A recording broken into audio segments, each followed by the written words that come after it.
회원가입 기능, 밸리데이션,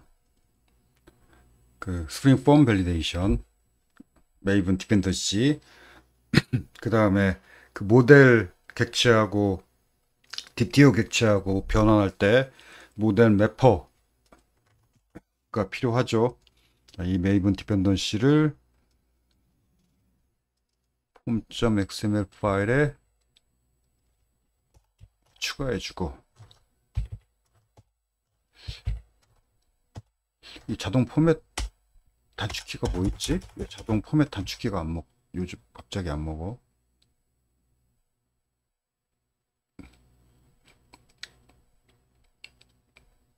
뭐 했어?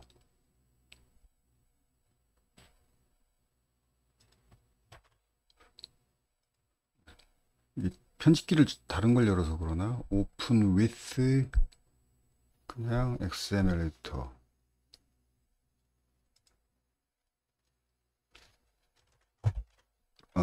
그냥 XML 에디터로 열면 자동 포맷 단축키가 먹네. 컨트롤 시프트 F가 소스, 그치, 컨트롤 시프트 F. 그런데 그냥 더블 클릭해서 열면은 소스 메뉴가 아예 없죠. 음, 이게 이걸 이 폼.xml 파일을 그 메이븐 폼 에디터로 열 수도 있고 XML 에디터로 열 수도 있는데, XML 에디터로 열면은 소스 메뉴가 있고 여기 포맷, 그래서 자동 그 줄맛 인덴테이션 자동 맞추기가 되는데, 그리고 여기 그 뭐랄까 그저 신텍스 하이라이트 색깔도 약간 다르죠. 그런데 그냥 더블 클릭해서 열면 색깔이 약간 달라졌죠. 그리고 여기 소스 메뉴가 사라졌죠. 이게 이걸로 연 거야. 저,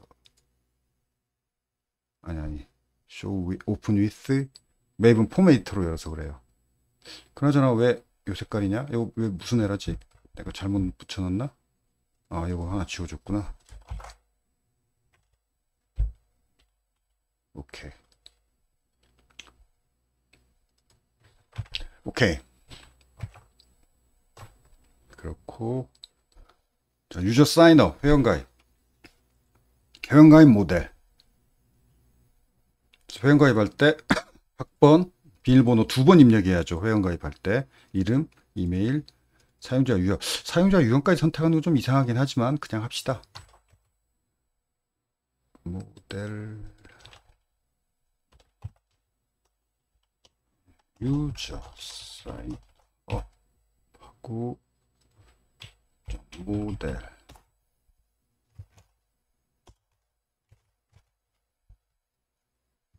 그 다음에 유저 매퍼.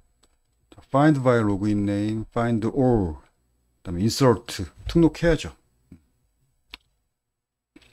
뭐 평범하니까 더 설명할 거 없고.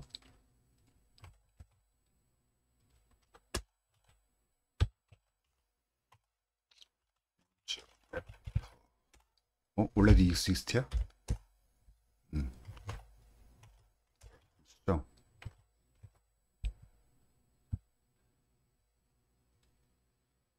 아이씨.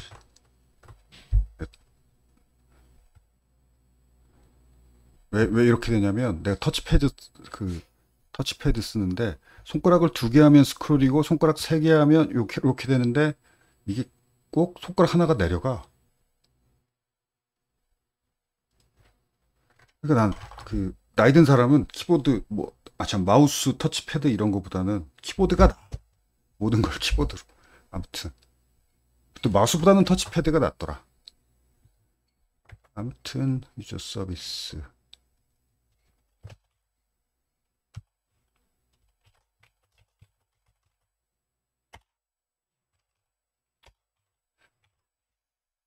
하긴 여러분들은 나이 먹어도 마우스 잘 하겠죠. 어렸을 때부터 마우스 썼으니까.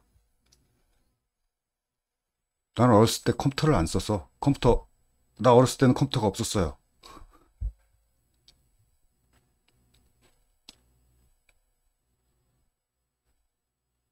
물론 컴퓨터 없던 시절에 태어났단 말은 아니고, 그 부모님이 안 사줬지. 나 대학교 때 컴퓨터를 처음 만져봤어요. 컴퓨터 공부하려니까 당연히 컴퓨터를 사야지. 오케이. 쓸데없는 소리였고, 유저 서비스, 패스워드 인코더, 그다음에 모델 매퍼. 자, 인서트 회원가입해서 등록할 때 등록이에요. 등록. 만약에 스프링 폼 밸리데이션 에러 나면은 당연히 exception throw 해야죠. 스프링 폼 밸리데이션. 그러니까 뭐 필수 항목을 입력 안 했다던가 뭐 그런 거. 뭐 설명 안 하고 넘어왔지만 요거 not empty 입력해야죠. 그다음에 자릿수 이 자리 맞아야 되고 뭐 등등. 그다음에 요거 이메일 주소 포맷 안 맞아도 스프링 폼 밸리데이션이 이렇게 에러를 내요. 스프링 폼 밸리데이션 뭐 더 설명 안 해도 알겠죠. 그다음에 이 폰트가 작다.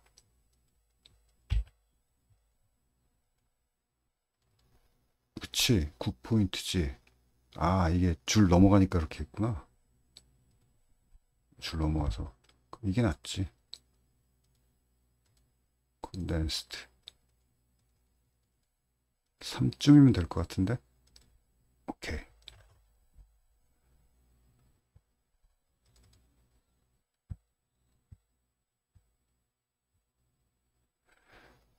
스프링 폼 밸리데이션 에러가 있으면, 그 다음에 에러가 없다.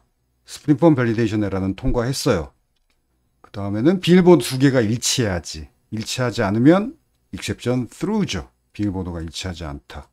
그 다음에 로그인 네임이 또 이미 DB에 있는 로그인 네임으로 또 회원 가입하면 안 되죠. 사용자 아이디가 중복됩니다. 자, 이런 거 저런 거 다 통과했으면 이제 이상이 없는 거죠. 그럼 유저 사인업 모델을 유저 엔티티 객체로 변환한 다음에 비밀번호를 그냥 저장하면 안 되고, 비밀번호 그냥 저장했다가는 개발자 형사처벌 당해요. 여러분 여러분 회사 가서 고객 정보 유출한 거 유출돼도 그게 고의로 유출했다 뭐 이렇게 의심되면은 형사처벌 당해요. 비밀번호도 마찬가지예요. 고객 개인정보 조심해요. 우리나라 무슨 대기업이 저 비밀번호를 암호화하지 않고 저장했다라는 그래서 뭐 형사 고소당했다라는 뉴스를 작년인가 올해인가 본 것 같은데 그 처벌 당해야 되는 형사처벌 대상이에요. 아무튼 조심하기 바라고. 패스워드 인코더가 여기 있어요. 오토 와이어드 되죠. 왜 오토 와이어드 되냐면 지난 시간에 설명했는데 그 스프링의 디펜던시 인젝션 여기에 그 시큐리티 컨피그에 패스워드 인코더를 오토 와이어드 해달라고 하는 소스 코드가 있으면 요 객체를 그 오토 와이어드 인젝트 시켜줘라 라는 설정이에요. 이 컨피그 설정. 왜 이렇게 설정에다 넣어주냐면 이게 바뀌어. 몇 년마다 암호화 정책이 정부 규제 뭐 옛날에는 뭐 키가 512바이트 암호화 키면 됐는데 이제는 1024바이트 키워야 된다. 또 더 강화되면 아니다. 2048 바이트가 아니라 비트. 2048비트 키워야 된다. 이렇게 암호화 알고리즘도 컴퓨터 성능이 좋아지면서 점점 강화돼요.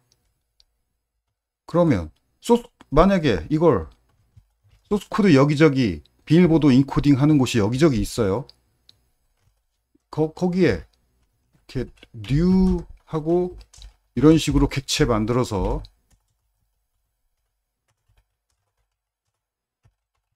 이런 코드가 소스 코드 여기저기 곳곳에 있다.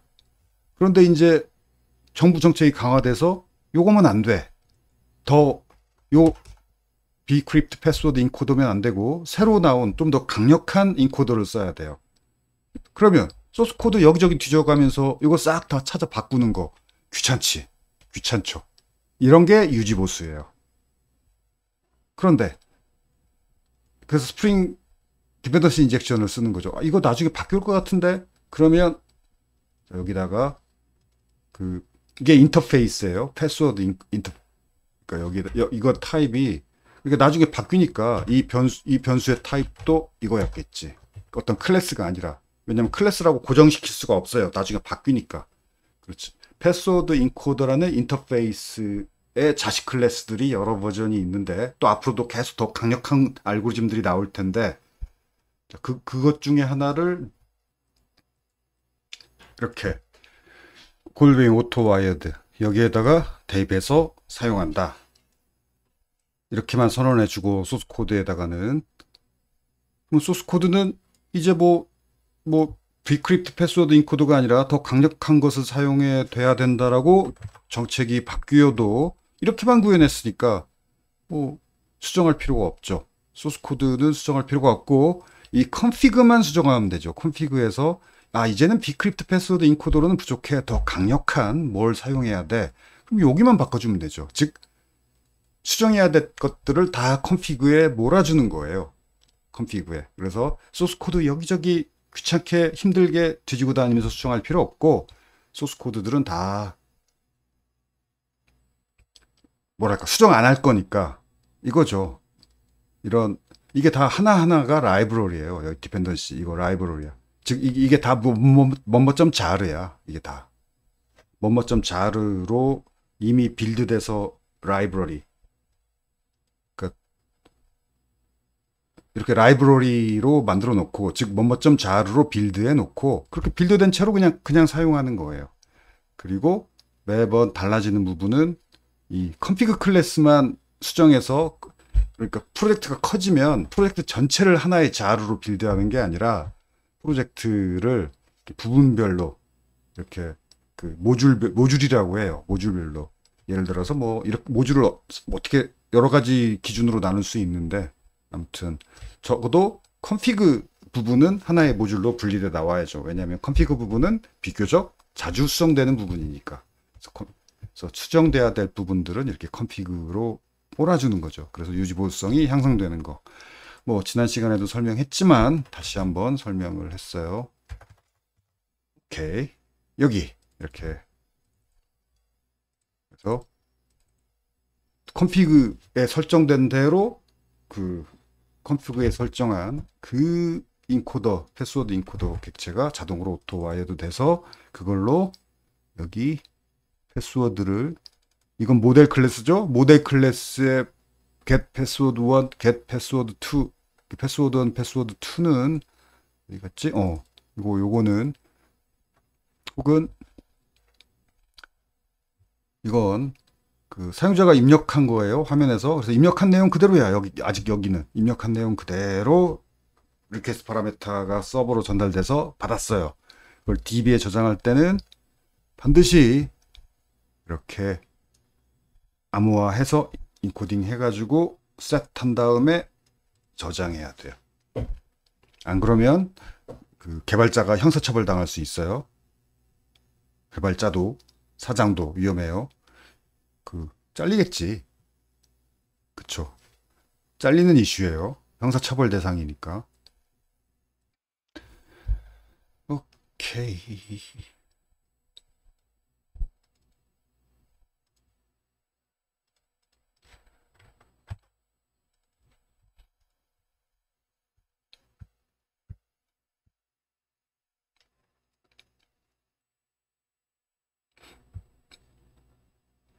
그 다음에 컨트롤러. 자, 유저 서비스, 오토 와이어드, 그 다음에 회원 가입하면 get 매핑. 뭐 모델 클래스 하나 뉴에서 뷰에 전달하는 거고, 그 다음에 회원 가입하면 포스트 매핑, 포스트 요청. 그럼 여기 스프링 폼 밸리데이션. 그래서 서비스 클래스에 인서트 메소드 호출하면 여기서 뭐 비밀번호 2개 일치하는지 로그인 네임 뭐 중복은 없는지 검사도 하고 비밀번호 암호화해서 저장도 하고 하죠. 방금 봤던 요거 방금 바로 위에서 보고 온 거. 그리고 모든 에러 없이 다 성공했으면 자 회원가입 성공 화면으로 URL이죠. 리더렉트. 이건 URL이에요. 리더렉션이니까. 그런데 에러가 났다. 등록할 수 없습니다. 그리고 이렇게 하면 2.print stack trace 하면 이거 별로 좋지 않은데, 별로 좋지 않으니까 수정합시다. 요 수업 할 정도면 이거 이렇게 피가 아니라 컨트롤러 어디 갔어? 컨트롤러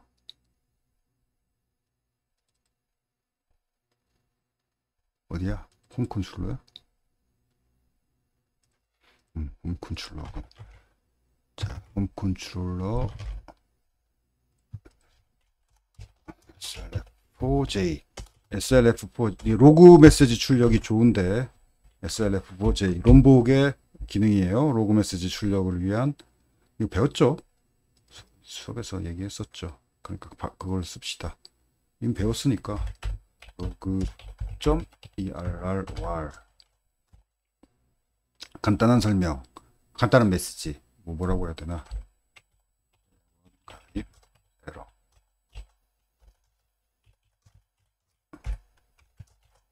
오케이, 이 정도.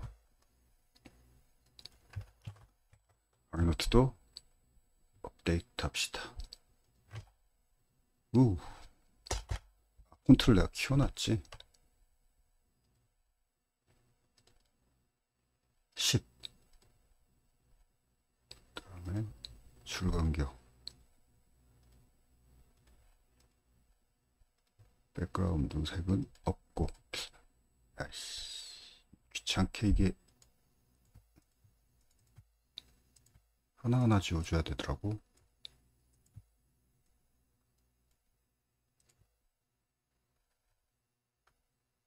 뭐야? 잘못했어? 얘는 또 해.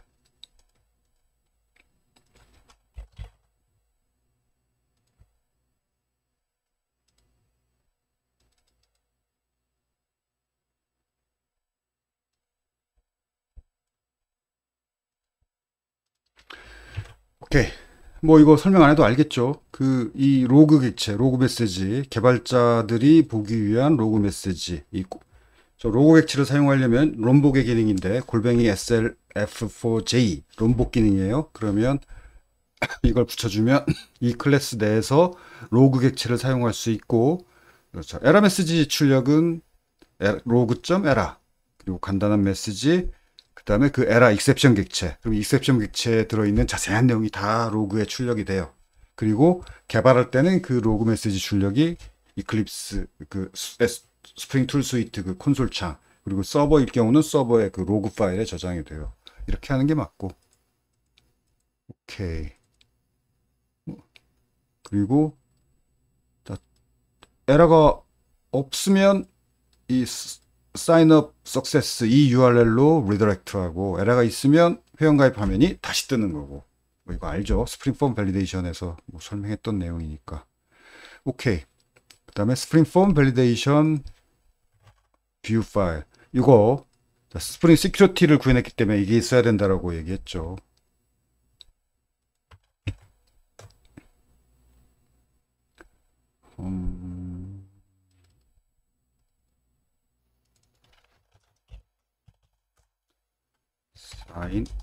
sign.html. 오케이. 이거 특별할 거 없죠? 그치. 그냥 뷰 파일이야. 입력 폼 뷰 파일. 특별할 거 없고. 그 다음에 성공 화면 뷰 파일. 아니, 성공 화면 뷰 파일.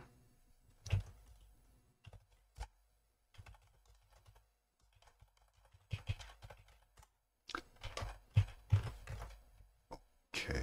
그 다음에 회원가입 여기 첫 화면에 로그인 버튼 말고 회원가입 요 버튼도 하나 추가. 생긴 건 버튼이지만 사실은 링크죠. A 태그. 그 다음에 로그인 화면에다가도 회원가입 링크 추가. 오케이. 자, 실행하면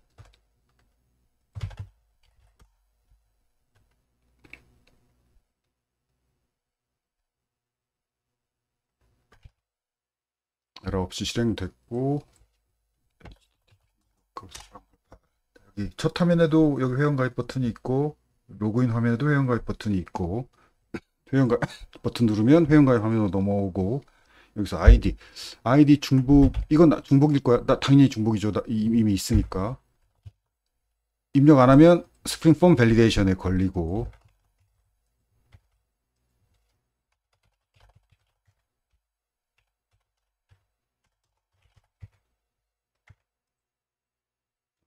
비밀번호 일부러 일치하지 않게 했어요. 비밀번호 부분은 아까 입력했던 게 다시 채워지는 건 좋지 않죠. 그냥 매번 비워지는 게 좋고. 자, 이번에는 아이디 중복이 떠야죠. 아이디가 중복됩니다. 자, 그래서 테스트 3, 테스트 1, 2, 3. 이번에는 회원가입 성공할 거야. 오케이, 성공했어요. 자, 그래서 홍구 테스트 1, 2, 3 하면 오케이, 홍길동 홍구. 자, 회원가입 잘 되죠.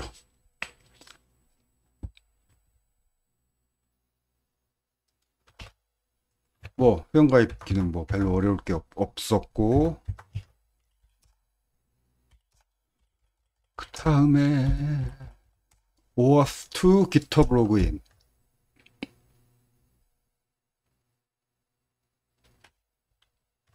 이거 오늘 다 설명 못 하는데? 양이 많은데?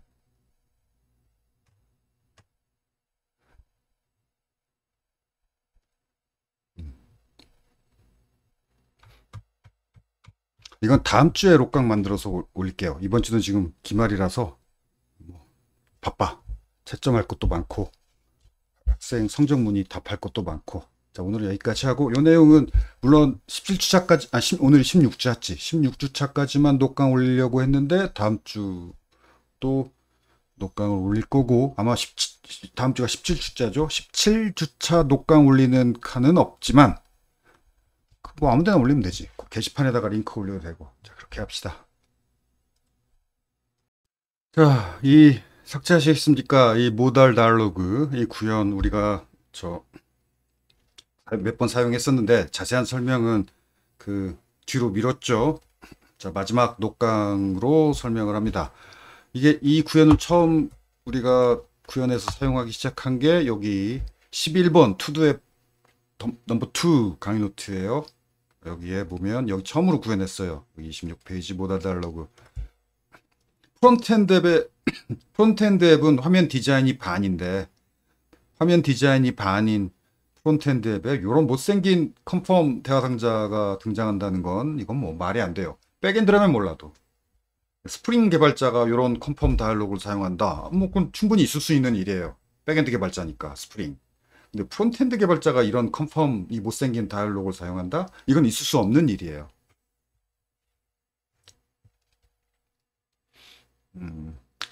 그래서 컨펌 다이얼로그, 모달 다이얼로그를 구현해야 되고, main.css 이건 버튼 서식만 있죠. 버튼 .btn 이런 거, 요거나 요거에 적용되는 서식이고, 뭐 이 정도는 다 알죠. 특별히 또 설명할 부분은 없을 것 같고, 그 다음에 콜론 액티브, 이건 누르고 있을 때 마우스로 꾹 누르고 놓기 전에 적용될 서식이에요. 이 트랜스폼은 똑같은 건데, 그 웹브라우저마다 어떤 웹브라우저는 이 서식의 이름이 MS 트랜스폼이고 짐작이 되죠. 어떤 웹브라우저인지 MS. 그다음에 어떤 웹브라우저는 웹피 트랜스폼이고 표준 이름은 그냥 트랜스폼이에요. 그리고 값이 다 똑같지. 이름이 웹브라우저마다 달라서 어떤 웹브라우저든 다 적용되라고 세 개를 다 넣어준 거예요. 근데 요건 이제 빼도 될 거야. 요건 이제 MS도 그 호환성 안 좋은 MS 그 웹브라우저 포기하고 크롬 엔진 갖다 써요. 요즘 MS 엣지 웹브라우저의 그 렌더링 엔진이 크롬이야. 크롬.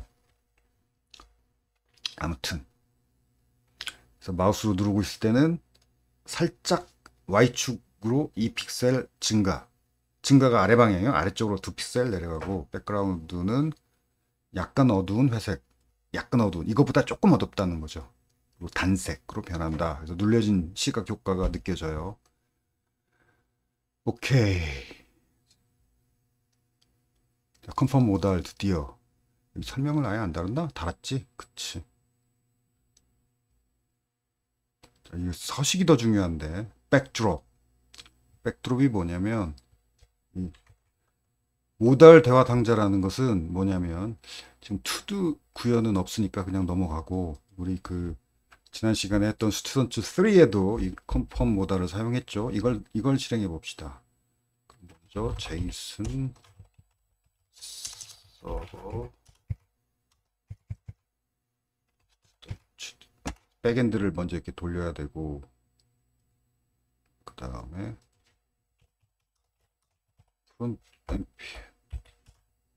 프론트엔드를 돌려야, 백엔드 프론트엔드 두 개 다 돌려야 되죠. 그러면 자, 이렇게 컨펌 모달 이것도 사용한 건데, 여기 백드롭, 여기 회색, 뒷 배경이 전체가 회색으로 가리는데, 여기 버그 있구나. 요만큼 못 가렸네. 이 회색으로 덮은 거, 회색으로 덮어버린 거예요. 그게 백드롭이에요. 버그가 있었네. 이거 수정합시다. 그래서 백드롭, 점 백드롭. 그러니까 점 백드롭이니까 얘죠, 얘. 점 백드롭. 이 div 태그죠. 얘 서식이 적용되는데, 색깔이 000, RGB가 000이면 검정색이죠. 검정색인데, 이게 opacity예요. 이게 불투명도. 이게 이 값이 1이면 완전 불투명이니까 완전히 새카맣게 아무것도 안 보이죠. 그 다음에 이 값이 0이면 불투명도가 0이니까 완전히 투명하다는 얘기죠. 그러면 있는 거나 없는 거나 똑같이 완전히 투명하면. 0.2면 검정색이 검정색 유리인데 매우 투명한 검정색 유리. 이거지. 20% 불투명한, 80%는 투명하고 20% 불투명한 검정색 유리예요. 그걸로 덮어버린 거예요. 근데 요만큼을 못 덮었네. 지금 보니까 이거 몰랐네. 그걸로 덮어놓고, 이게 그거예요. 그 다음에 그 안쪽에 있는 내용들은, 이게 부모 태그고 이게 자식 태그죠. 자식 태그가 부모 태그 위에 올라와요. 그래서 이게 지금 컨펌 모달이죠. 컨펌 모달이 어디에 있냐면은, 지금 이거 우리 이걸로 설명합시다. 컨펌 모달이 어디 있냐면 스튜던트 에디트 뷰에 글자를 좀 키우죠. 여기 분에 이렇게 있어야 돼. 여기에 있죠.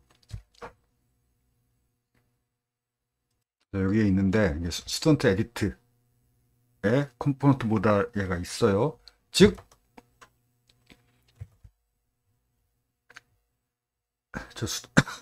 요 태그들이 스튜던트 에디트 그 화면에도 삽입이 되는데,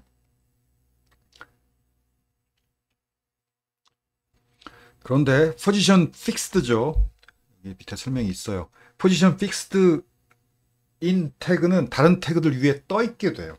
그래서 다른 태그들을 덮어버려요. 그러니까 회색 유리가 다른 태그들을 다 덮어버린 거지. 그리고 그 유리의 크기는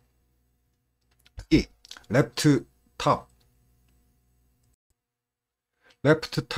그러니까 웹브라우저 창 왼쪽 위 구석이 좌표, 레프트가 X좌표, 탑이 Y좌표인데 00이면 웹브라우저 창 왼쪽 위가 좌표가 00이에요. XY좌표 00. 그리고 width하고 height는 웹브라우저 창 크기. 정확히 말하면 창 크기가 아니고 부모 크기예요. 얘를 둘러싸고 있는 부모 크기의 전체. 그러면 요거의 부모가 누구냐? 얘가 삽입되는 곳이지. 어디 삽입됐냐면은, 그럼 얘의 부모는 템플릿은 아니고, 그러면 H1은 형제죠. 그러면 이 컨펌 모달의 부모는 이게 지금 스튜던트 에디트죠. 스튜던트 에디트 뷰를 둘러싼 애가 부모네. 스튜던트 에디트를 둘러싸고 있는 애가 누구냐면 앱이죠. 앱. 여기에 스튜던트 에디트가 들어가죠.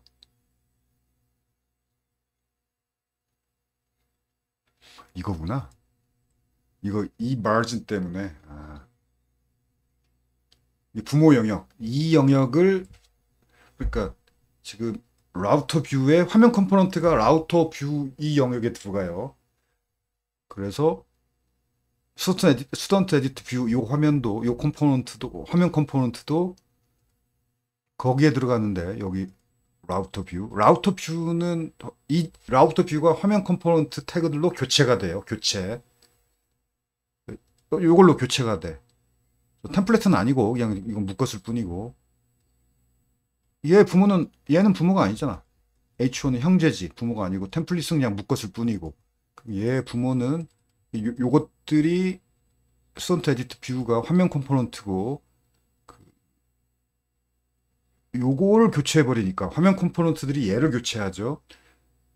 여기에 이 라우터 뷰를 교체하고 여기 들어가. 뭐가? 얘가 이런 것들이. 그러면 얘네들의 뭐 H1 태그, 컨펌 모달, 얘네들의 그다음 폼, 얘네들은 다 형제인데 이 형제들의 부모가 얘가 되는 거죠. 그래서 100%를 다 차지한다는 거가 부모의 100%를 다 차지하는 거예요. 그런데 이 부모가 이 div.app이 margin 바깥쪽 여백이 위아래, 이건 좌우고 위아래 여백이 1, 2m이 있네. 요것 때문에 위에 저 한 줄 비어 있던 거예요. 내 짐작은 그래요. 틀릴 수도 있어요. 근데 일단은 생각이 그래요. 이게 맞는지는 이걸 0으로 바꿔보시면 바로 알 수 있게 되겠지. 틀릴 수도 있어요. 나도 웹 디자이너는 아니라서. 새로 고침해볼까? 아니네. 그래도 여전히 있네.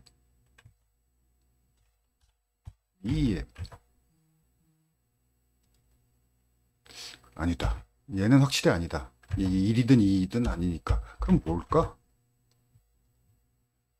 자, 그럴 때, 자, 이 디버깅 하는 방법. 이제 나중에 웹 디자인 하다 보면 이렇게 저렇게 복잡해서 이 CSS 서식도 디버깅을 해야 돼. 그때 웹브라우저 개발자 창이 유용한데, 엘리먼트 탭을 누르고, 요게 select on element. 엘리먼트가 태그를 말해요. 태그를 셀렉트해라, 선택해라. 궁금한 태그를, 그래서 요거 잘 선택하면, 자, 이 버튼 태그, 취소 버튼 태그가, 요건, 자, 지금 이 모달 다이얼로그 이거죠. 이건 이 삭제하시겠습니까? 메시지 태그고. 이해되죠? 지금,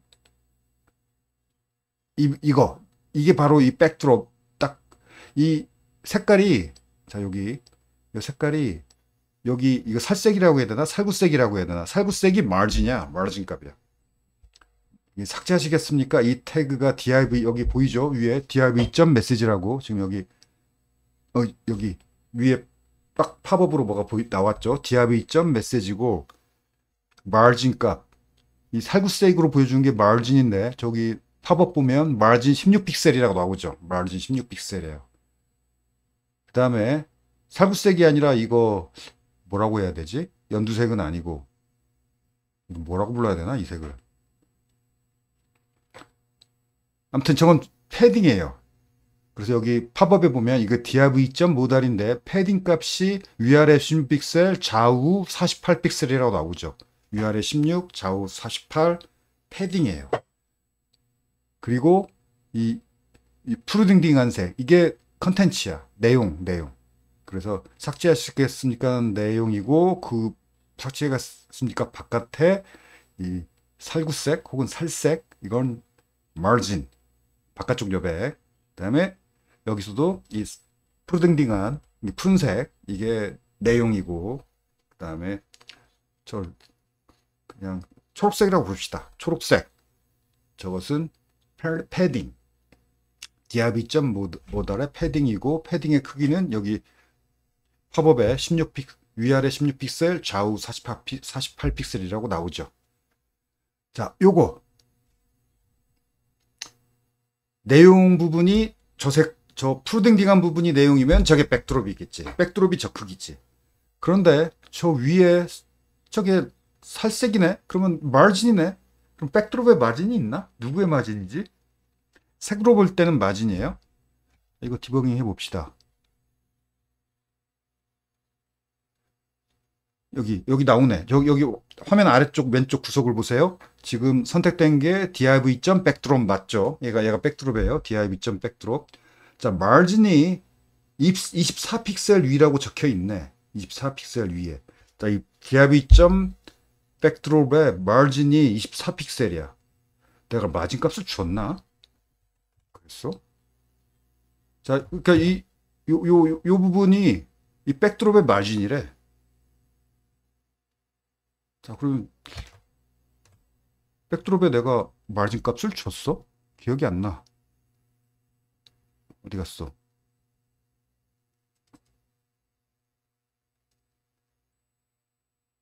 안 줬는데? 안 줬잖아.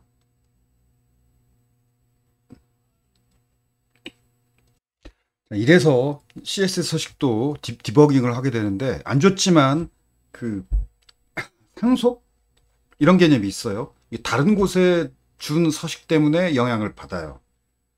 CS 서식 부분도 꽤 공부 좀 하고 실습도 하고 공부를 해야 돼요. 이것도 좀 코딩보다는 쉽지만 그리 쉽지 않아요. 이게 쉽다면 한 10년 전쯤에는 웹 디자이너들이 그 웹 디자인 분야를 그 미대 출신들이 다 장악했었어요. 미대 출신 웹 디자이너들이 웹 디자이너 팀장하고 했었어요.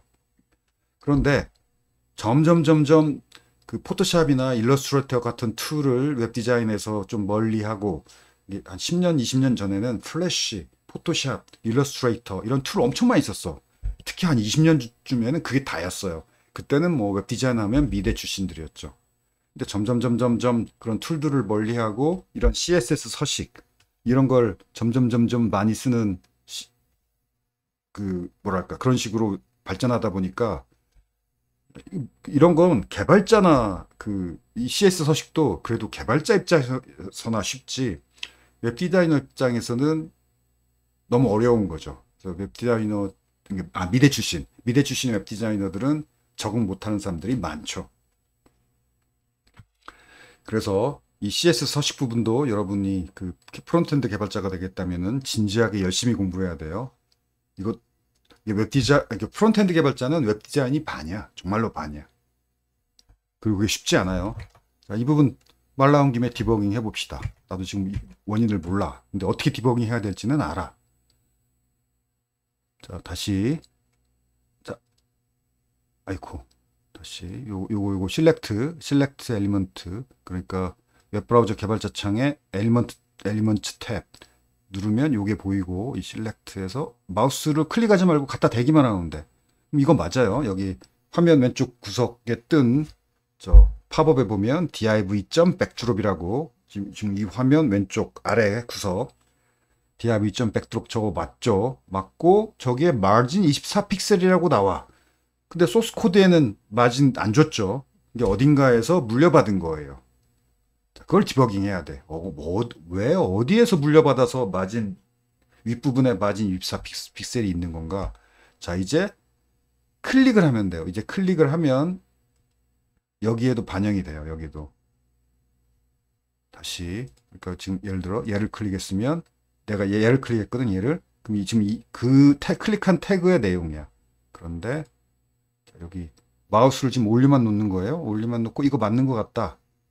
하고 여기를 클릭을 하면 오른쪽이 바뀌었죠. 클릭된 내가 클릭한 div.backdrop의 내용으로 바뀌었고 여기에 margin top 24픽셀이라고 아까 팝업에도 보였으니까 그게 보여요. 여기 컴피티드 해야 돼. 여기 컴피티드. 이 디버깅 할 때 여기를 보면 돼요. 엘리먼트 누른 다음에 그 다음에 여기 컴피티드 하고 눌러보면 자, 이게 뭐 때문에 어디에서 물려받은 건지가 여기 보여요. 어느 부분에 스타일에 이게 있대. 여기를 클릭해 봅시다. 클릭해 보면 여기 스타일이래. 이거 어디야? 이 스타일이래. 나네? 내가 한 거 같은데? 아니다. 내가 한 거 아니다.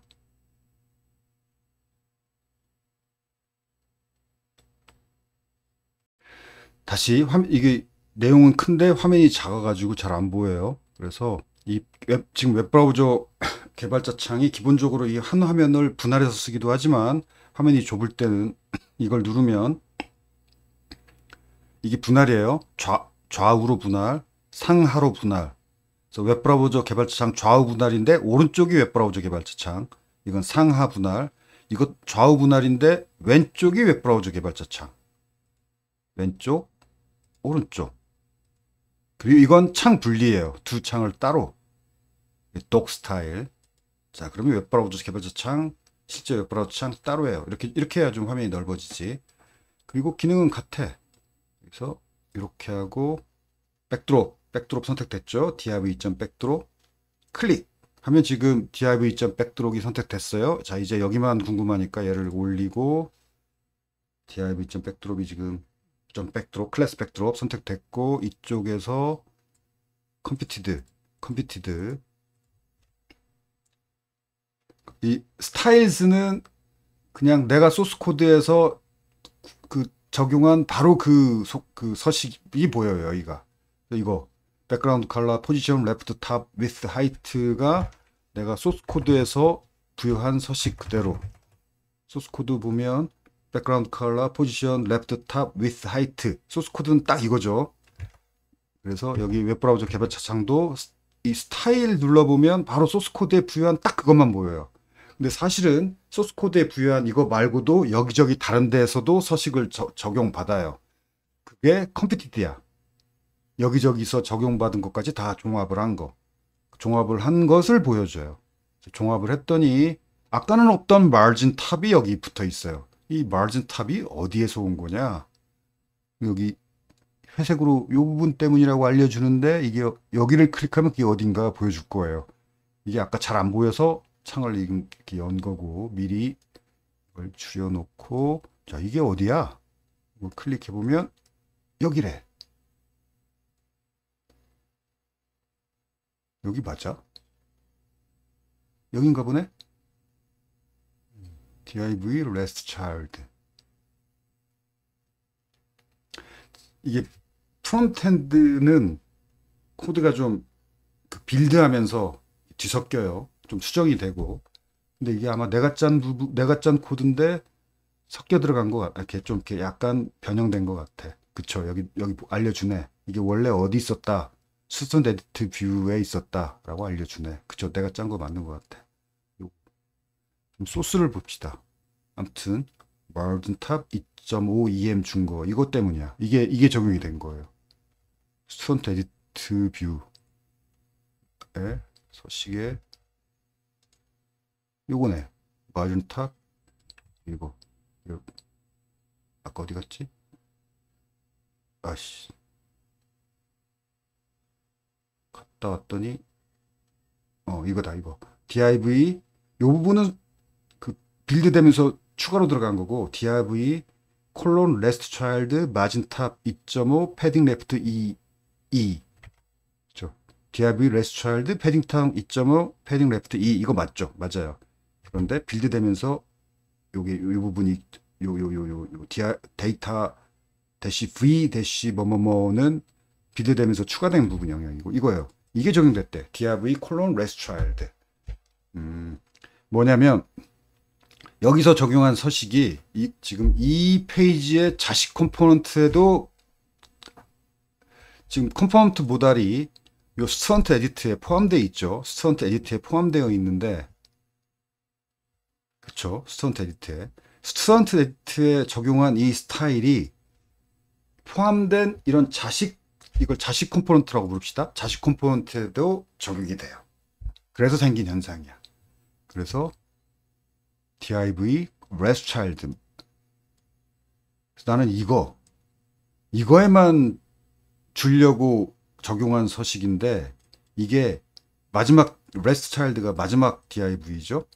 얘뿐만이 아니라 이거 안으로 들어가서 이거 안에서도 그쵸 div가 rest child였나? rest child는 아닐 것 같은데 모달 열어봅시다.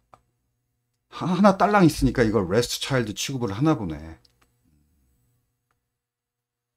이 안에서 이게 레스트 차일드다. 그래서 얘한테도 의도치 않게 이 템플릿에서 div가 딱 하나 있으니까 첫 번째 자 마지막이지. 그래서 요게 적용이 됐다라는 거네. 이것도 적용됐겠네. 그러면 이것도 적용됐고 이것도 적용됐고 이건 모든 div라고 했으니까 그렇구만. 자, 이걸 막는 방법은 여기서 오버라이드를 하면 돼요. 그러니까 물려받은 것을 무시할 수 있어요. 어떻게? margin 0이라고 하면. 그러면 물려받은 margin이 뭐든 나는 그냥 margin은 0이다. 그리고 가보면 해결됐죠. 자, 그래서 이 경우는 그냥 오버라이드로 쉽게 해결할 수 있었지만 오버라이드로 해결 안 되면 이제 소스로 가서 그 원인을 가서 고쳐야 되는 경우도 있고, 아무튼 이게 CS 서식 디버깅 해야 되는 이유가 여기저기에서 이렇게 서로 여기서 정의한 서식이 저기도 영향을 미치고 뭐 이런 그런 부분들이 서로 맞물려 가지고 의도치 않은, 내가 의도한 서식이 아닌데 난 여백 안 줬는데 왜 여백이 생겼지? 또는 나는 여백을 줬는데 왜 여백 적용이 안 되지? 이런 일들이 벌어져요. 그걸 디버깅 해야 돼요. CS 서식도 코딩보다는 쉽지만은 그리 쉽지 않아요. 공부 맘먹고 해야 되고, 프론트엔드 개발자는 반이 디자인이에요. 그래서 그 프론트엔드 개발자 제일 처음 공부해서 익숙해져야 되는 부분이 사실은 디자인 먼저예요. 디자인 쪽 먼저 익숙해지고 고급 코딩 기술은 그 다음이에요. 그래서 일단 디자인 부분은 자신 있고 코딩은 자신 없다. 이런 기술 수준일 때 그 사람을 퍼블리셔라고 불러요. 그 퍼블리셔로 시작했다가 나 이제 코딩도 자신 있다. 그러면 이제 프론트엔드 개발자가 되는 거죠. 아, 물론 나는 공부 어마어마하게 열심히 해가지고 처음부터 디자인도 익숙하고 코딩도 익숙하고 그래서 난 처음부터 프론트엔드 개발자다. 이런 사람도 당연히 있어요. 그러려면 공부를 굉장히 열심히 해야 되지. 아무튼 CSS 디자인 공부해야 돼요. 오케이. 자, 그래서 이 버그 해결했고, 그러면 소스 코드도 업데이트를 합시다. 이 웹에다가도 넣어주고, 그다음에 이걸 사용한 게 어디 마지막 17번 강의 노트에다가도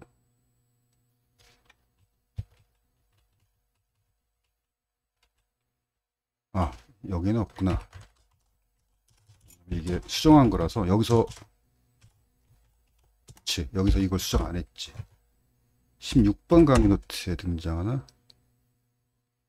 여기 등장하네. 여기다가도 넣어주고. 오케이.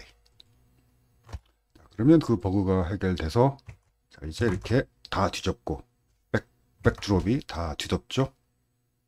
됐고. 자, 포지션 픽스드. 다른 태그들 위에 떠 있다. 그래서 다 덮어버렸어요. 그래, XY 00, 그 다음에 with height 100%. 그래서 부모 영역을 다 뒤덮는데, 부모 영역이 웹브라우저 창 전체니까 결국은 웹브라우저 창 전체.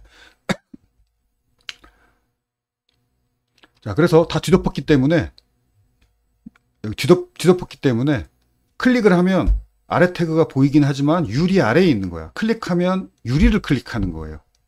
그래서 버튼이 클릭 안 되고 버튼 위에 유리가 클릭돼요. 그래서 버튼이, 얘가 투명한 유리 같은 상태죠. 얘가 투명한 유리 같은 상태라는 건 서식을 바꿔보면 되지. 알파 값을 1로 합시다. 그러면 새카매지지. 이해되죠? 그냥 백드롭이 덮었어. 그래서 이거 여기저기 눌러봤자 다 이 검정 백드롭을 클릭하는 거죠. 얘를 투명한 유리로 바꿔도 어쨌든 유리를 클릭하는 거야. 이 저장 버튼을 클릭하는 게 아니고, 삭제 버튼 클릭이 아니고, 취소 버튼 클릭이 아니에요. 클릭 안 돼. 아래 뭘 누를 수가 없는 거죠. 이런 걸 모달 다이얼로그, 모달 대화 상자라고. 다이얼로그는 대화 상자라고 번역하는데 모달은 번역을 안 하더라고. 모달 대화 상자라고 불러요. 아래를 클릭할 수 없는 것들. 그렇게 됐고, 그 다음에 요 하얀색 부분하고 이 버튼들은 클릭할 수 있는데 왜 그러냐면은 자식 태그이기 때문에. 백드롭의 자식이죠. 자식들이 위에 있어요. 얘네들은 자식이니까 유리 위에 있어요. 유리의 자식이니까 위에 있는 것들은 당연히 누를 수 있지.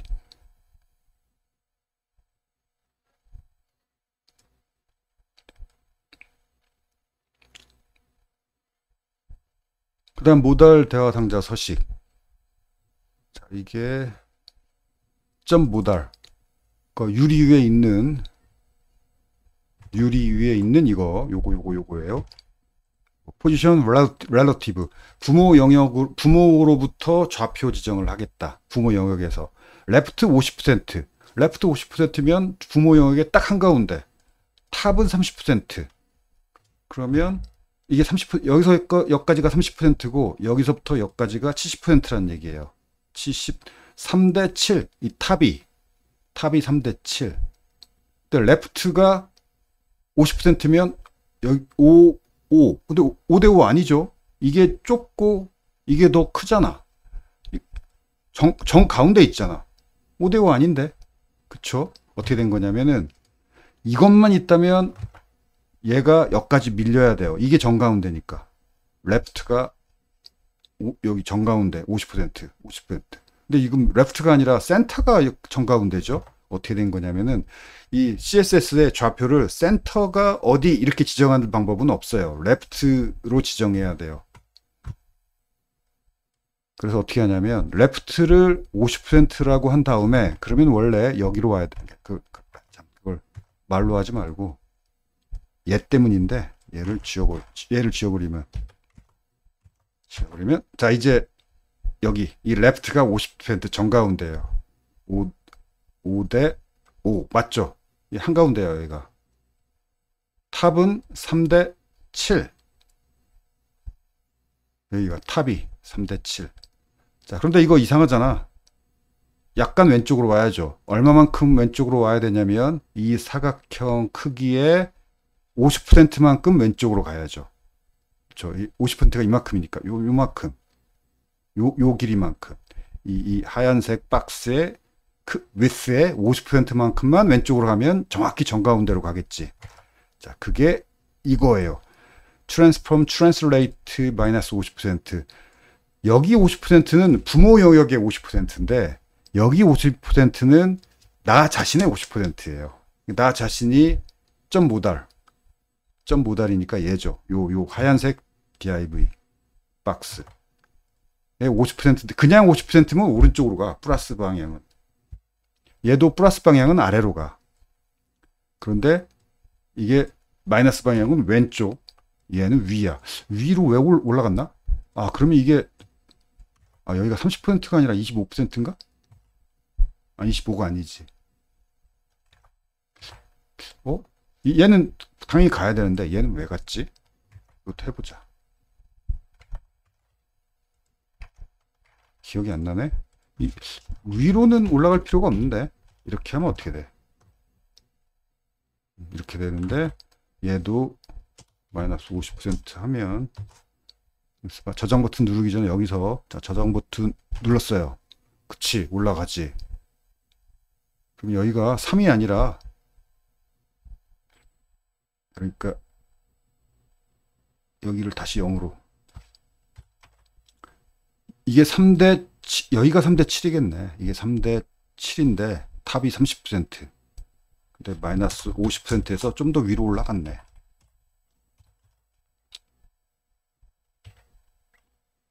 오케이.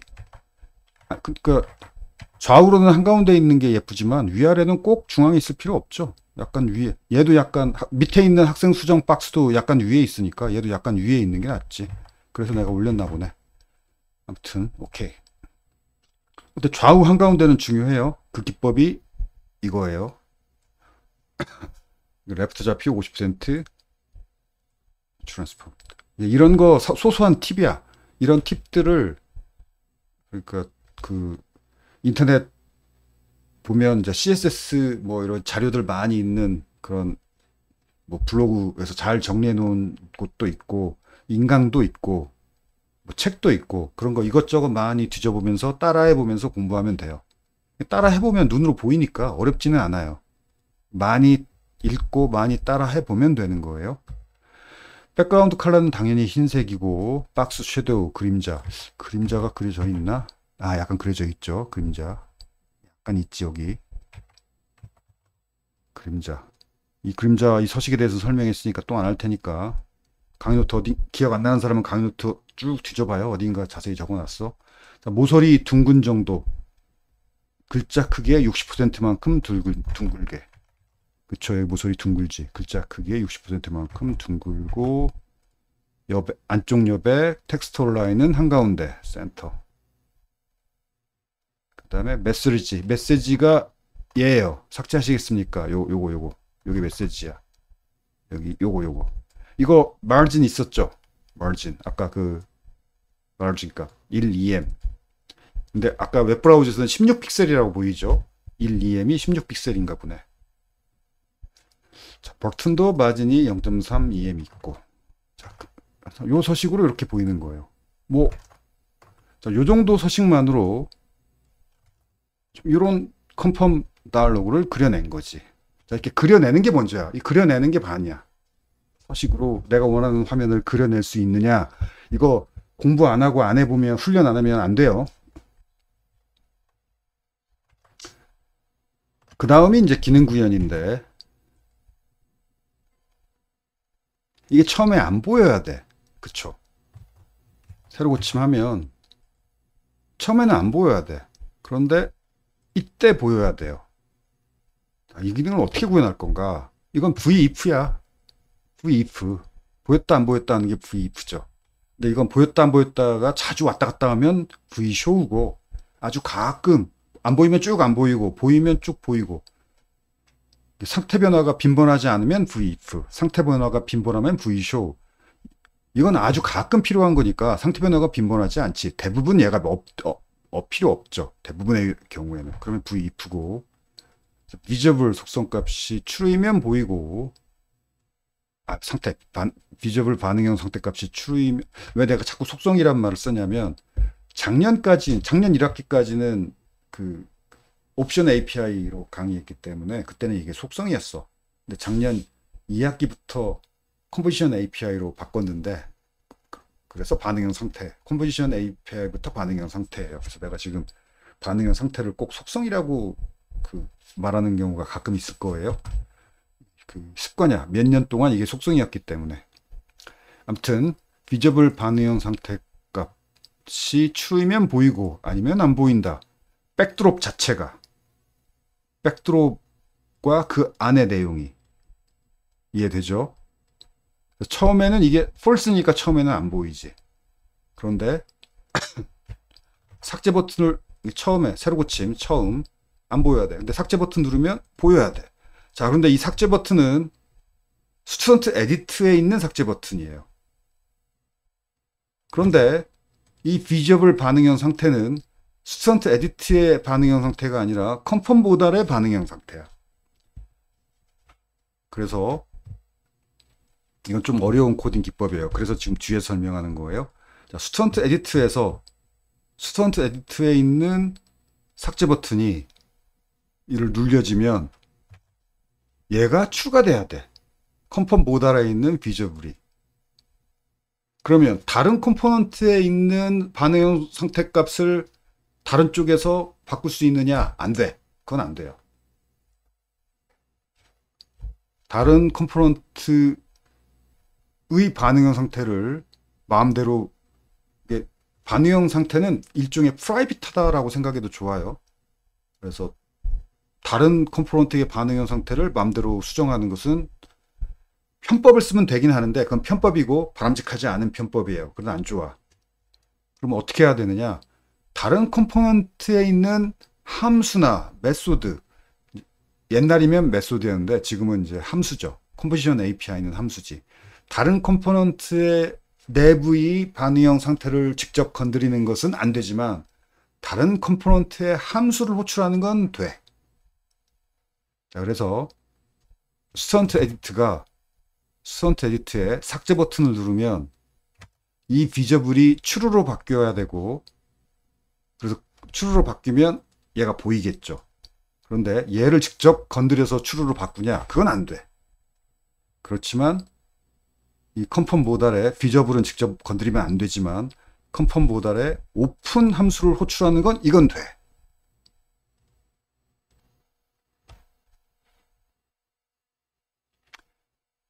그래서 여기서 define expose, 그러니까 퍼블릭으로 다른 컴포넌트들이 호출할 수 있는 함수를 define expose 공개해야 돼요.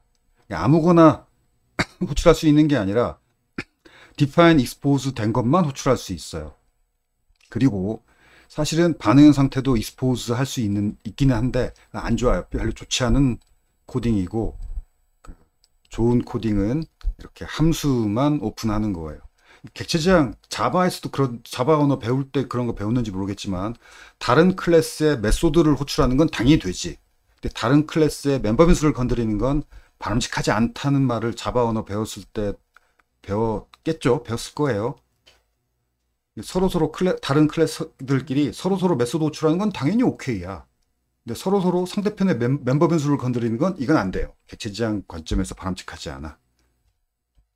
그래서 오픈을 퍼블릭으로 공개한 거예요. 자, 그러면 스튜던트 에디트로 갑시다. 스튜던트 에디트에서 저 오픈을 호출해야 돼. 이 호출하는 방법이 간단하지는 않아요. 여기 여기 설명이 났으니까 여기서 봅시다. 투두에서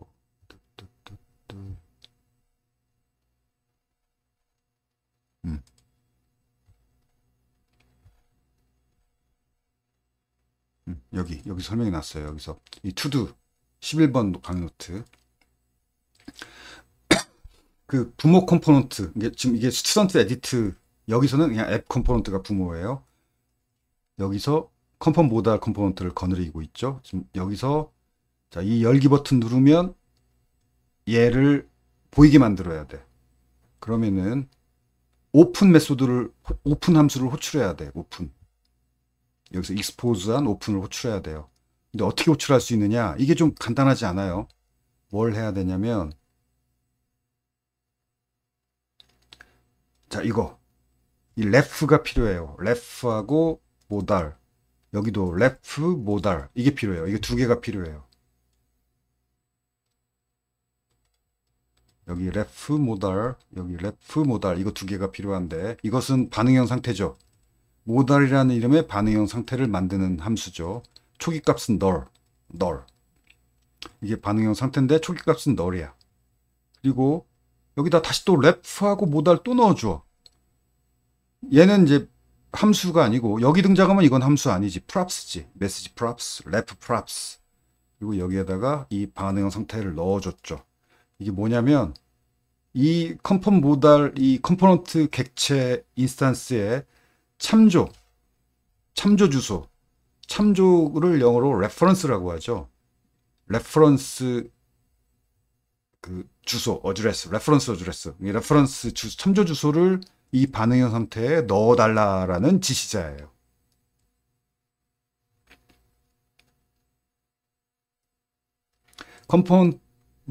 이 confirm modal 컴포넌트 인스턴스의 참조 주소가 자동으로 모달 반응형 상태 변수에 대입이 돼요. 이게 바로 그거예요. 요 컴포넌트, 요 인스턴스 객체의 참조 주소를 이 반응형 상태에다가 대입해달라 라는 지시자야. 왜? 그래야 모달점, 이게 반응형 상태니까 점 밸류를 무조건 붙여야지. 이 반응형 상태라서 이 모달점 밸류가 바로 이 confirm 모달 이 인스턴스의 참조 주소죠. 이 참조 주소 가지고 오픈이라는, 그 내부에 있는 오픈이라는 함수를 호출하는 거죠. 그래서 주소를 얻기 위해서 이렇게 한 거예요. 참조 주소를 얻기 위해서.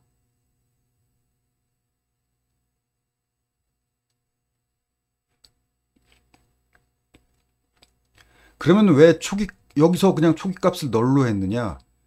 이 줄에서는, 이 부분에서는 이게 사실은 언제 실행됐냐면, 이건 좀 어려운데, 이 코드가, 이 모달 반응형 상태가 만들어지고 널 초기 값이 대입되는 순간은 아직 이 컴포넌트가 완전히 마운트 된 때가 아니에요. 마운트 되는 시점에 먼저 이것부터 실행되고, 그리고 차차차차 하나씩 만들어지는 거야.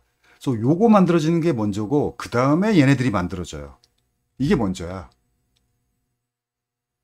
그래서 이 반응형 상태가 만들어지는 시점이 이거 만들어지는 것보다 빨라. 그래서 이거 만들 때는 아직 얘의 주소를 얻을 수가 없죠. 만들기 전이니까. 그래서 이것부터 만들어 놓고, 이게 반응형 상태부터 먼저 만들고, 그 다음에 그 거느리고 있는 컴포넌트를 만들 때 드디어 만들었으니까 참조 주소를 그때는 얘 인스턴스 객체를 만들어야 주소를 구할 수 있죠. 그 주소를 그때 구할 수 있는데, 구하자마자 이 반응 상태에다가 참조 주소를 넣어라. 이런 식으로. 불편하지만 이렇게밖에 구현 못 해요. 이 시점에는 아직 주소를 모르니까. 그리고 반응 상태를 먼저 만들어야 되니까. 자, 그래서 이 컴펌 모달의 참조 주소를 자, 이제 구했을 테니까 사용자가 이 버튼을 누른다는 얘기는 이 버튼이 사용자 눈에 보여야 버튼을 클릭을 하지. 사용자 눈에 얘가 보인다는 얘기는 얘를 만든 다음에 그 다음에 얘지. 그래서 이 사용자가 이 버튼을 눈으로 보고 누를 수 있는 시점은 이미 얘도 만들어졌고 이 컴펌 모달도 만들어진 다음이야. 만들어졌고, 그래서 만들어진 참조 주소가 여기에 대입됐고, 그래서 이거 버튼 누르면 오픈 컨펌 함수가 호출되고, 여기서 모달 점 밸류가 바로 얘의 참조 주소고, 그 내부에 컨펌 모달 내부에 오픈 함수가 호출되고, 자, 이거 노란색 콜백 함수죠. 이 콜백 함수가 이 오픈 함수 내부로 전달이 돼요. 그래서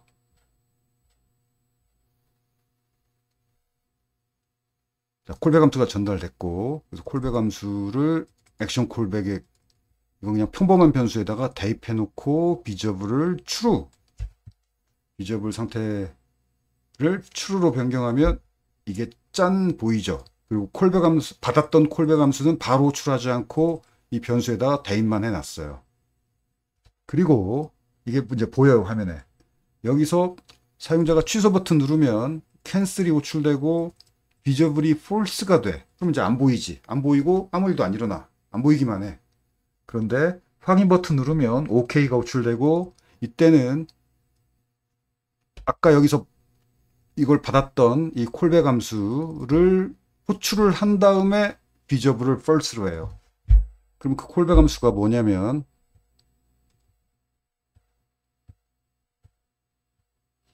이 콜백 함수가 이거죠. 얼러트를 호출하는 콜백 함수죠. 그럼 OK 누르면 OK 클릭되었습니다 라고 얼러트가 뜨고, 그 얼러트를 닫으면 그 다음에 비저블이 얼러트를 닫으면 비저블이 false 되면서 모달 대화상자도 안 보이게 되죠. 별로 어려운 메커니즘은 아닌데 좀 스토리가 길고 여러분이 모르는 내용도 약간 섞여 있고 해서 어렵게 느껴질 거예요. 근데 반복해서 듣고 따라 코드 읽어보고 여러분 몇 번 보면은 별 얘기 아니에요. 지금 스토리가 길어서 어렵게 느껴질 거야. 자, 다시 되돌아서 스턴트 에디트도 마찬가지인데, 여기서도 똑같아요. 스턴트 에디트. 여기서도 모달 상태 변수를 만들었고, 초기 값은 null. 컨펌 모달, ref 모달. 그러면 얘가 만들어질 때 얘 참조 주소가 이 모달 반응형 상태에 대입이 되고, 그 다음에 여기서 삭제 버튼 누르면 remove student가 호출되는데 remove student. 자, 여기서 모달.value.open. 자, 컨펌 모달에 오픈을 호출하고, 자, 이 부분은 콜백 함수예요. 이 콜백 함수를 전달해요. 그러면 얘가 오픈이 호출돼서 이 콜백 함수를 여기다 대입해 놓고 비저블을 true로 하면 자 이렇게 보이게 되죠. 그리고 콜백 함수는 지금 액션 콜백 변수에 이렇게 대입이 됐어요. 여기에 아직 호출은 안 하고 대입만 했어. 아 참 여기 대입만 했어요. 액션 콜백에 이게 비저블이 true니까 보였어. 자 여기서 내가 확인 버튼 누르면, 누르기 전에 봅시다. 어떤 일이 일어날지. 확인 버튼 누르면 컨펌에서 확인 버튼 누르면 OK가 호출되고, 아 콜백 함수를 호출하네. 아까 받아놨던, 이것도 주소만 받아놓은 거예요. 주소를 받아놨던, 참조 주소를 받아놨던 그 함수를 호출해. 그 주소를 받아놨는데 그 주소가 요 함수 주소예요. 요걸 콜백 함수로 이 함수 덩어리 자체를 전달한 게 아니라 이 함수는 여기서 만들었고 여기서 만든 다음에 이 함수의 주소만 전달한 거예요. 주소만 받아갔다가 그 주소를 가지고 이 함수를 호출했어요. 언제? 내가 여기서 확인 버튼 누르면 OK가 호출되고, OK에서 아까 받아놨던 콜백 함수를 호출하죠. 아까 오픈할 때 받아놨던 콜백 함수, 여기로 이렇게 받아놨던, 여기 오픈할 때 넘겼던 얘가 호출되는 거예요. 언제? 이 확인 버튼 누르면. 그럼 이건 뭐 하냐면 백엔드에 딜리트 스튜던트 호출하고, 그 다음에 고 리스트 호출하고, 고 리스트 호출하면 목록 화면으로 넘어가는 거죠. 그리고 그래서 그 다음에 visible value false, 그럼 액션 콜백, 컨펌 모달도 닫히고, 그게 순식간에 뚜두둑 일어나죠. 삭제됐어요. 오케이, 여기까지고, 자 마지막으로 프론트엔드 Vue.js 뭐 오늘이 드디어 종강이죠. 마지막으로 무슨 얘기를 하고 싶냐면, 여기 잡코리아. 자, 만약에 여러분이 프론트엔드 쪽으로 진로를 잡겠다 그러면 먼저, 근데 나는 개발 적성에 맞다 그러면 리액트예요. 리액트. 근데 리액트가 이번 학기 배운 Vue.js보다 훨씬 어려워요. 한 2배? 적어도 2배 어려워요. 2배 이상 어려워요. Vue.js보다. 그래서 나는 코딩이 적성에 맞다, 그런 생각이 들면 덤빌 만한. Vue.js는 좀 쉬운걸? 이렇게 느껴져야 돼요. 왜냐면 Vue.js, 이번 학기 배운 Vue.js보다 2배 이상 어려워요. 정말로. 1100건 잡코리아. Vue.js도 Vue는 579건, 2배는 아니지만 1100대 579, 100대 55 정도 되겠네. 100대 55. 100명 뽑을 때 55명. 그런데 55명 숫자 적은 것 같지만 뭐가 또 있냐면, 나는 코딩이 적성에 안 맞다, 코딩 공부 정말 힘들다 하는 학생들을 위해서 지금 하는 얘기예요. 그냥 나 코딩 적성에 맞다, 그럼 바로, 그리고 프론트엔드를 진로로 삼고 싶다, 그럼 리액트 하면 돼요. 리액트 쪽 전망 괜찮아요. 좋아요. 리액트. 나는 개발이 적성에 맞는, 난 코딩이 적성에 맞는다, 그리고 프론트엔드 하고 싶다, 그럼 리액트. 근데 나는 프론트엔드를 하고 싶긴 한데 코딩이 좀 적성에 안 맞는 것 같다 라고 할 때 Vue.js를 추천해요. 코딩에 적성이 안 맞다면. 그 다음에 Vue.js가 리액트가 Vue.js보다 2배 이상 어려우니까 Vue.js가 훨씬 쉽고, 또 뭐가 있냐면 여기 여전히 웹 디자인 관련 수요는 굉장히 많아요. 3699건 굉장히 많지, 웹 디자인. 그런데 이건 그냥 웹 디자이너로 지원해 가지고는 경쟁력이 하나도 없어요. 이거 그냥 웹 디자이너로 취업하는 것은, 매년 4년제 대학에서 디자인과, 미술, 뭐 디자인 이런 과 많잖아. 그런 미술 디자인 관련 학과 졸업한 학생들이 다 이 분야로 몰려요. 웹 디자인. 이게 수요도 많고 공급도 엄청나게 많아서 그냥 오래 정규직으로 오래 일할 수 없어요. 그러니까 한 2, 3년 비정규직으로 뭐 정규직으로 일하더라도 뭐 팀장까지 올라가기는 매우 힘들어요. 그래서 몇 년 일하고 많은 그런 어쨌든 취업은 되지만 구인 수요가 많으니까. 그래서 자, 무슨 얘기를 하려고 하냐면은 그 뭐 디자인과 혹은 미술 관련 학과, 디자인 관련 학과 나와가지고 웹 디자이너로 이렇게 지원하는 사람들보다 IT 학과, 개발학과 나와가지고 Vue.js 공부해가지고 웹 디자인 그런 사람들을 그냥 웹 디자이너라고 안 하고 퍼블리셔라고 하는데, 근데 퍼블리셔라고 공지 잘 안 올려. 490건이 올라와 있긴 하지만 보통은 퍼블리셔가 뭔지 모르는 사람들이 많아서 그냥 웹 디자이너라고 올려요. 그래서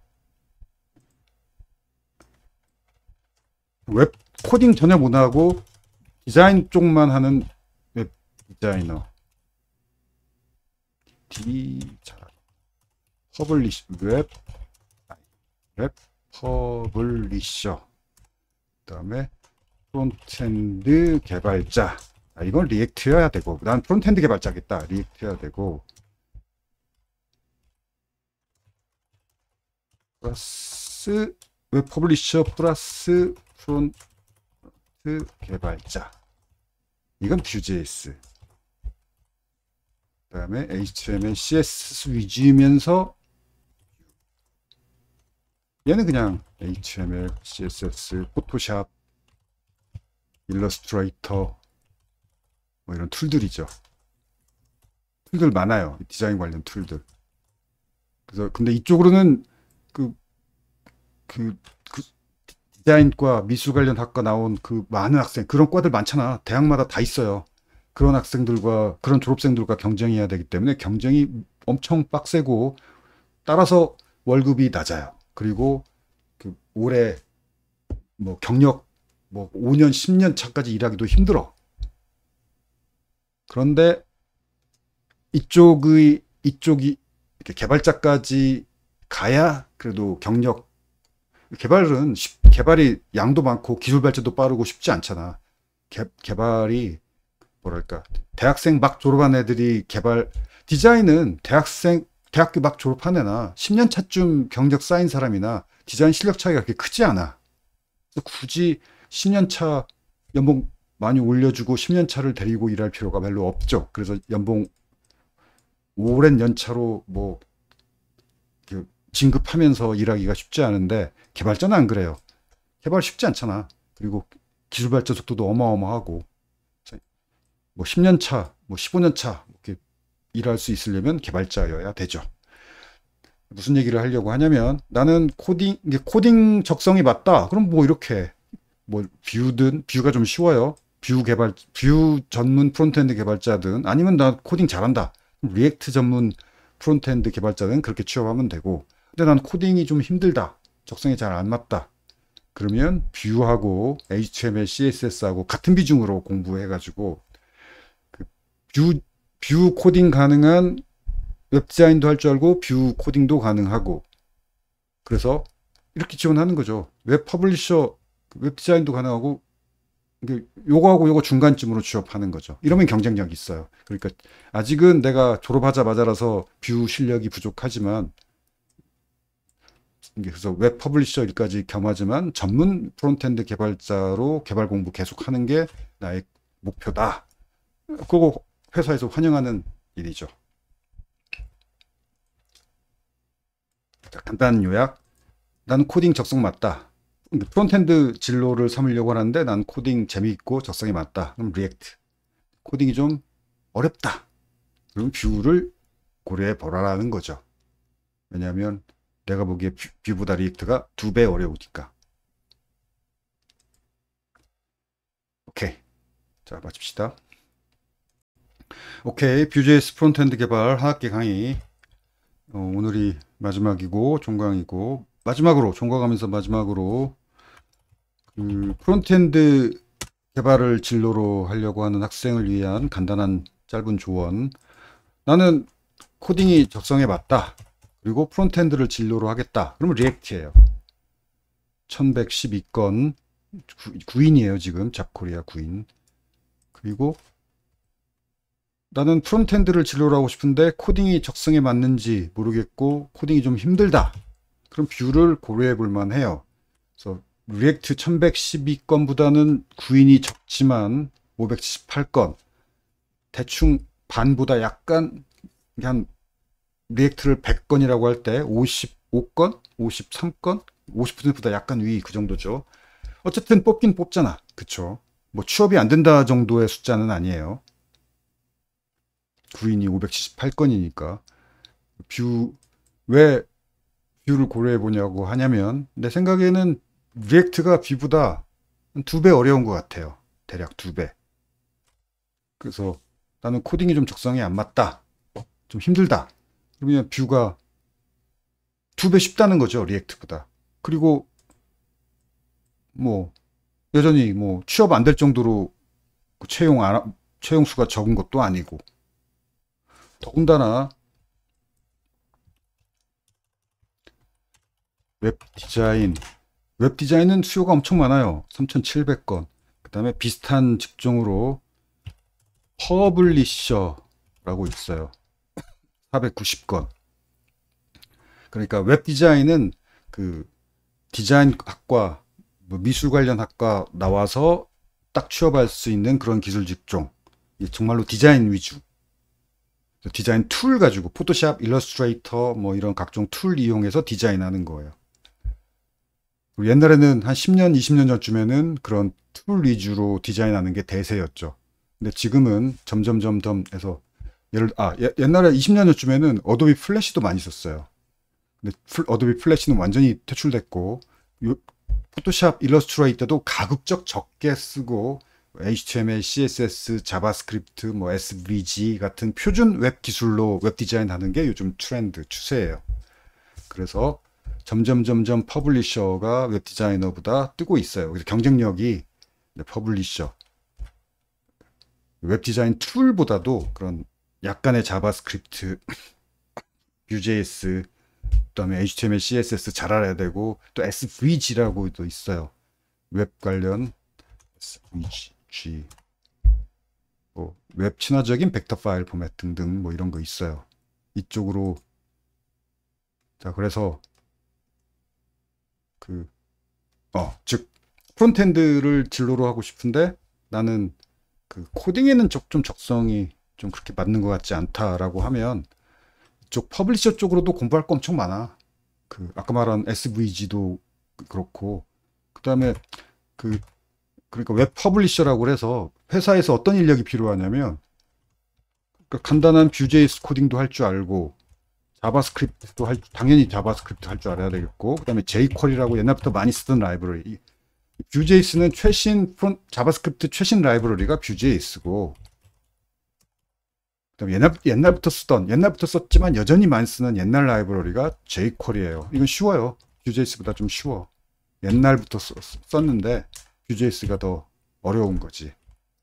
이런 거 또 쓰고, 그다음에 당연히 HTML 당연하고, CSS도 방금 내가 그 디자인 디버깅 하는 거 설명해 줬지만 쉽지 않다는 거 느끼죠. 그것도 코딩 안 하는 사람 입장에서는 다루기 힘들어요. 그리고 CSS 관련 SASS라는 CSS 고급이에요.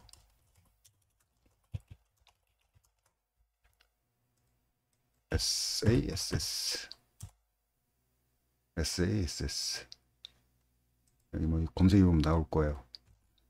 등등. 퍼블리셔도 공부할 게 많아요. 그래서 퍼블리셔하고 웹 디자이너하고 둘 다 웹 디자인 하는 사람인데, 어떤 사람들을 웹 디자이너라고 부르느냐? 포토샵, 일러스트레이트 등등등등 툴 위주로 작업하면 웹 디자이너고, 이런 툴 위주가 아니라 표준 웹 기술로 웹 디자인 작업을 할 줄 알면 퍼블리셔예요. 그리고 옛날에 한 20년 전쯤에는 이런 직종은 없었고, 이 직종이 웹 디자인 다 했는데, 점점 이제 주객이 전도돼서 이쪽 비중이 올라가고 이쪽 비중이 줄어들고 있는 중이에요. 그리고 이 다음으로 이제 그 리액트 개발자. 물론 리액트 전문 뷰 오어 리액트 전문 개발자. 코딩 잘하는 사람 말하는 거죠. 프론트엔드 코딩이라고 전부 리액트만 있는 거 아니에요. 비중은 한 50% 정도지만 뷰로도 그 만드는 분야가 뭐 리액트보다는 적지만 꽤 있어요. 취업이 안 될 정도로 뭐 적지 않아요. 자, 이렇게 이쪽은 여러분이 뭐 디자인 관련 미술 관련 학과 디자인 관련 학과 나온 학생 졸업한 사람들하고 이쪽은 여러분이 경쟁이 안 돼요. 이쪽은 그 사람들은 4년 내내 이 디자인 배웠으니까. 그리고 또 숫자도 많지. 대학교에 뭐 디자인 관련 학과, 미술 관련 학과 없는 대학이 거의 없잖아. 그리고 퍼블리셔. 이쪽이 퍼블리셔를 지망하는 사람이 이쪽 전공한 사람이 이쪽 공부하려고 하는 경우가 꽤 있는데 쉽지 않죠. 코딩하는 사람이 이거 공부는 코딩에 비해서는 쉬운데 이것만 공부하던 사람, 미술 관련, 디자인 관련 공부하는 사람들이 이거 공부하려면 매우 어려워요. 프로그래밍 언어부터 어렵죠. 그래서 내가 보기엔 일종의 약간 틈새 시장? 그리고 전국에 IT 학과는 많이 있지만 IT 학과 나온 사람들은 대부분 이쪽을 노리죠. 아무튼 약간의 틈새 시장이 있다는 거. 그래서 나는 코딩 적성이 안 맞다고 해서 전혀 다른 분야로 진출하려고 진로를 확 틀어버리지 말고 어쨌든 IT 학과 4년 전공했으니까 IT 전공을 살려서 4년 공부한 게 어디야. 그 경쟁력을 살려야 되는데 만약에 코딩이 적성이 안 맞다면 요쪽도 만만하지 않아요. 공부할 거 많아요. 그리고 이쪽 웹 퍼블리셔 중에서 누가 끝까지 살아남냐면은 이제 그 한 5년 차 이상, 10년 차 이상 살아남으려면은 디자인 감각이 매우 뛰어나서 대기업 광고 그 디자인을 할 정도 되는 사람이 살아남죠. 그 사람은 소수. 연봉은 굉장히 높지만 소수야. 그러니까 이런 기술에 매우 예를 들어서 애플 첫 페이지 디자인할 줄 아는 사람. 애플 홈페이지 첫 페이지 디자인한 사람의 기술은 이거예요. 그렇지만 그 사람의 디자인 감각은 뭐 이름을 뭐 네임드라고 하나? 여러분 말로? 네임드죠. 그래서 이쪽 그 직종도 있다라는 거. 그래서 코딩 플러스 디자인이죠. 이쪽은 완전 코딩이고. 자, 그래서 프론트엔드 쪽도 요 분야만 있는 게 아니라 요 분야가 있으니까 잘 살펴보기 바라고. 그래서 우리 그 IT 학부에서 웹 디자인 과목을 아마 다음 학기일 거예요. 다음 학기에 새로 개설할 거예요. 그래서 웹 디자인 아마 이런 기술을 다 다루지는 못하고 이거일 거예요. 이거 고급, CSS 고급. 그다음에 이것도 다뤄주실지 이건 모르겠다. 바라건대 이렇게 다뤄주시면 좋지만 이건 좀 그렇고 이것까지는 CSS 고급은 달아주실 거예요. CSS도 공부할 거 엄청 많아. 오케이. 자기 진로에 관련해서 꼭 그 코딩 적성에 안 맞다고 진로를 확 틀려고 하지 말고 이쪽 분야도 알아보라는 얘기고. 자, 뭐 더 추가로 궁금한 거 있으면 뭐 카톡으로 뭐 상담 요청해도 좋고. 오케이, 마칩시다. 아, 마지막으로 더 공부하고 싶으면 인강 아까 얘기했죠. 인강 많아요. 인강 얘기를 또 합시다. 우리나라 인강 인프런. 참, 먼저 저 유튜브에 뒤져봐요. 유튜브에 무료 인강인데 수준 높은 유튜브 인강 많아요. 뷰 관련해서도 언뜻 검색해 봅시다.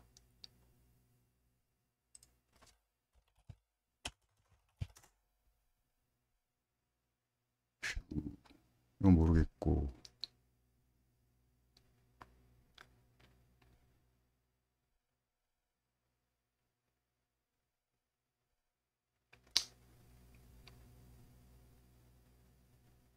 이 프리 코드 캠프 이게 영어 자막은 나오고 자막만 이게 수준이 높아요. 여기 프리 코드 캠프는 수준 높은데 영어 자막 이거 영어 자막 한글 자동 번역도 있지만 아무튼 자막으로 봐야 된다는 게 단점인데 강의 자체 품질은 좋아요. 이거 추천해요. 프리코드 캠프. 아무튼 그리고 우리나라 인강은 인프런인데 인프런 강의 괜찮고 근데 이건 좀 그 가격이 몇만 원 하더라고. 쓸만한 강의는 몇만 원 하고 요 얘기 유데미라고 미국 인강 사이트인데 여기가 훨씬 싸요. 여기는 쓸만한 강의가 한 2만 원을 안 하더라고. 그런데 요즘 한국말로 하는 강의도 올라오고 그다음에 여기서 올라오는 한글 자막 인강은 한국 사람이 번역한 자막이라서 뭐 여러분 영어 잘 몰라도 미국 영화 자막 보면서 이해하는 거 뭐 전혀 어려움 없잖아. 자, 이거 영어 강의지만 이 한글 자막 품질이 좋아서 자막 보고 이해하는 거 별 무리 없어요. 그리고 인프론보다 싸. 그리고 강의 품질은 뭐 인프론에 여기는 뭐 인프론보다 높으면 높았지 낮지 않고. 그래서